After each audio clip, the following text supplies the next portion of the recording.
Hamas കമാൻഡറെ വധിച്ച് Israel. ഹമാസിന്റെ ഷജയ്യ ബറ്റാലിയനിലെ കമാൻഡറായിരുന്ന Haitham Razak Abdul Kareem Sheikh ഖലീലിനെയാണ് Israel പ്രതിരോധ സേനയും ഇസ്രായേൽ സുരക്ഷാ ഏജൻസിയായ ഷെൻബറ്റും നടത്തിയ സംയുക്ത ഓപ്പറേഷനിൽ വകവരുത്തിയത്.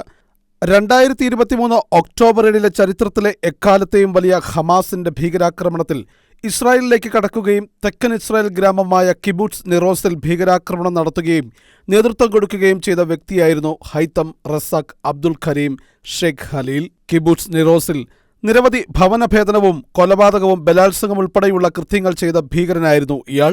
ഒക്ടോബർ 7 ആക്രമണ സമയത്ത് ഹമാസിന്റെ നുക്ബ പ്ലാറ്റൂൺ കമാൻഡറായും ഹമാസിന്റെ തുരങ്കങ്ങൾ കേന്ദ്രീകരിച്ചുള്ള പ്രവർത്തനങ്ങളുടെ തലവനായും ഇയാൾ പ്രവർത്തിച്ചിരുന്നു.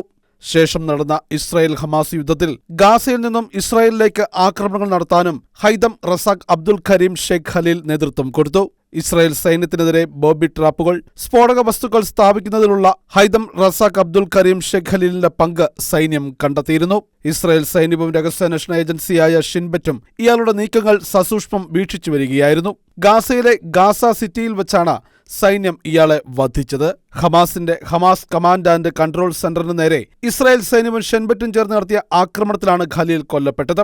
അതേസമയം ഗാസയിലെ സിവിലിയൻ സൗകര്യങ്ങളും ജനങ്ങളെയും ഹമാസ് ക്രൂരമായി ചൂഷണം ചെയ്യുകയാണെന്നും അതിനെതിരെയുള്ള നടപടികൾ സൈന്യം സ്വീകരിച്ചു വരികയാണെന്നും ഇസ്രായേൽ സൈനിക വൃത്തങ്ങൾ വ്യക്തമാക്കി. International desk, Shekinah news.